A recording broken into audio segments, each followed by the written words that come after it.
രാം നാരായൺ റാം. നമ്മിൽ ഇന്നും മനുഷ്യാവകാശബോധം ഉണരാൻ ബാക്കിയുണ്ട്.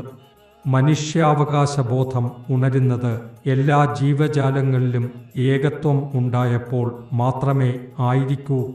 മനുഷ്യൻ്റെ ചെറിയ ഭൂമിഭാഗം ഈ ഭൂമിയുടെ മറ്റുള്ളവയുമായി ഒറ്റയ്ക്ക് ചേർത്താൽ ഈ ഭൂമി മുഴുവനും ഒരേ കുടുംബമായി മാറും. ഭൂമിയെ വിഭജിക്കാനാവില്ല, അതുപോലെ ധർമ്മത്തെയും വിഭജിക്കാനാവില്ല. വിഭജിക്കപ്പെട്ടതെല്ലാം കൃത്യമായി രേഖപ്പെടുത്തിയത് മാത്രമേയുള്ളൂ. എഴുത്തും രേഖകളും ഈ ആശയക്കുഴപ്പത്തിൽ എല്ലാം കുരുങ്ങിപ്പോയി. ആ ദിനം എപ്പോഴായിരിക്കും വരിക?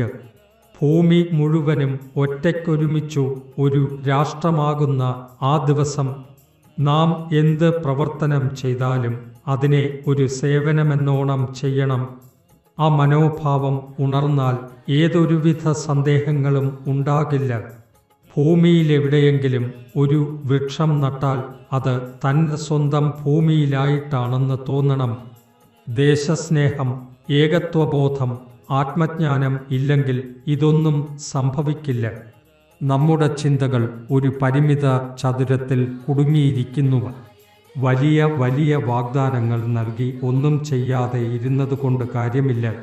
പദവിയുടെ മോഹം, പ്രശസ്തിയുടെ വേട്ട, രാഷ്ട്രീയ പാർട്ടികൾക്കായി ചെയ്യുന്ന താൽപ്പര്യ പ്രവർത്തനങ്ങൾ എല്ലാം വൃത്തിയായി വെടിഞ്ഞു പോകണം.